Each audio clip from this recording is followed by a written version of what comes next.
Pemirsa, untuk mengetahui persiapan sidang pledoi 6 terdakwa perintangan penyidikan, kita langsung bergabung dengan jurnalis Media Group Network, ada Zefanya Sarah di Pengadilan Negeri Jakarta Selatan. Zefanya, seperti apa rincian agenda sidang di hari ini? Apakah ke-6 terdakwa sudah mendapatkan informasi yang jelas akan melakukan pledoi di hari ini semuanya?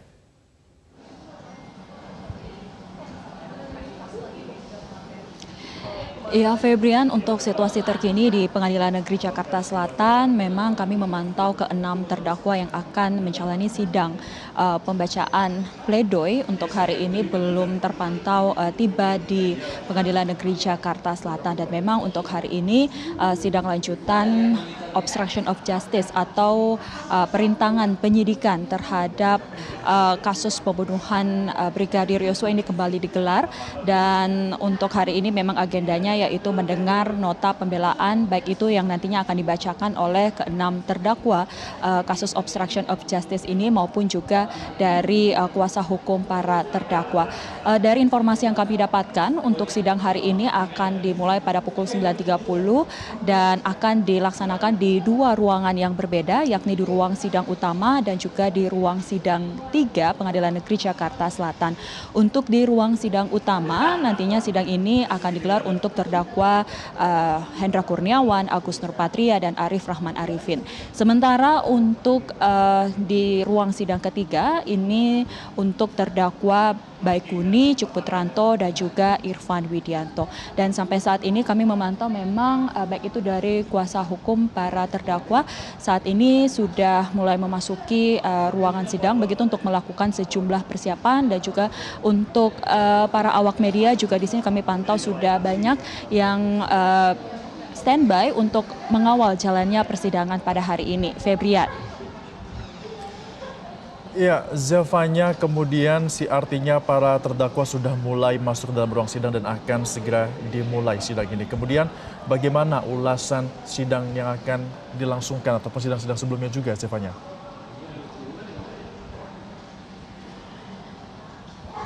Iya, Febrian, seperti yang kita tahu bahwa hari ini merupakan sidang untuk mendengar nota pembelaan, baik itu yang akan disampaikan oleh para terdakwa maupun melalui kuasa hukumnya. Karena pada pekan lalu sidang tuntutan oleh jaksa penuntut umum kepada para terdakwa ini sudah dilakukan. Kalau kita melihat masing-masing tuntutan yang disampaikan oleh JPU kepada para terdakwa ini cukup bervariasi. Kita mulai dari Hendra Kurniawan, di mana Hendra Kurniawan ini merupakan mantan Kepala Biro Paminal Divisi Propam Polri. Ini dituntut pidana 3 tahun penjara dan denda 20 juta rupiah subsidiar 3 bulan kurungan penjara. Adapun hal yang memberatkan bagi Hendra Kurniawan, yakni JPU menilai Hendra Kurniawan ini terbukti untuk memerintahkan anak buahnya menangani kasus pembunuhan Brigadir Yosua.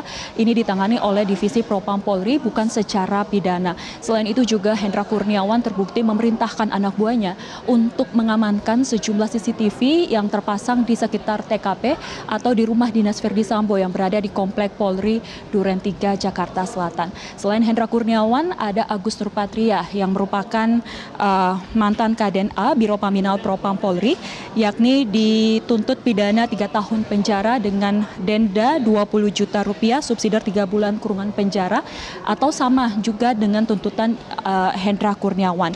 JPU menilai Agus ini terbukti memerintahkan anak buahnya, dalam hal ini adalah Irfan Widianto, untuk mengambil CCTV dan juga DVR, mengganti DVR CCTV yang ada di Duren 3. Lalu selanjutnya ada Baikuni Wibowo, ini dituntut 2 tahun penjara dengan denda 10 juta rupiah, subsidiar 3 bulan penjara. Peran Baikuni di sini yakni menyalin rekaman CCTV, lalu juga mengakses data secara ilegal yang kemudian JPU menilai hal yang dilakukan oleh Baikuni ini menyalahi prosedur digital forensik. Selain Baikuni ada Cuk Putranto yang dituntut 2 tahun penjara dan denda 10 juta rupiah subsidiar 3 bulan penjara. Di mana untuk Cuk Putranto ini menyimpan dekoder vital CCTV Duren 3.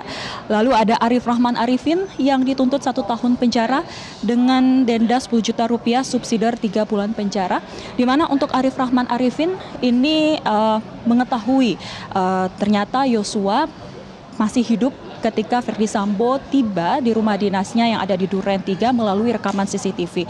Dan hal ini kemudian berbeda dengan keterangan Verdi Sambo yang sebelumnya disampaikan kepada anak buahnya. Arief juga sempat menyampaikan temuannya dari rekaman CCTV ini kepada Verdi Sambo yang membuat Verdi Sambo ini marah dan kemudian meminta kepada anak buahnya untuk mempercayai skenario yang dibangunnya, sehingga Arief Rahman Arifin pun juga ini melakukan pengrusakan terhadap laptop yang sebelumnya ini menyimpan rekaman CCTV di Duren 3. Terakhir ada Irfan Widianto yang dituntut 1 tahun penjara dan denda 10 juta rupiah subsidiar 3 bulan kurungan penjara, di mana untuk peran dari Irfan Widianto ini memang mengganti DVR CCTV yang ada di TKP Duren 3 Komplek Polri Jakarta Selatan. Dan memang Irfan Widianto ini juga dinilai oleh JPU menyalahi aturan, yang mana Irfan Widianto ini merupakan penyidik dari Barreskrim namun menerima arahan dari Agus Nurpatria yang merupakan anggota dari Divisi Propam Polri untuk mengambil CCTV dan juga DVR di Duren 3. Dan oleh karena itu Febrian JPU meyakini bahwa para terdakwa ini terlibat dalam upaya menghalangi penyidikan pembunuhan Brigadir Yosua yang berujung untuk menghambat proses pengungkapan kasus pembunuhan Brigadir Yosua. Demikian Febri, kembali ke Ada di studio. Zefanya Sarah, terima kasih atas laporan Anda langsung dari Pengadilan Negeri Jakarta Selatan.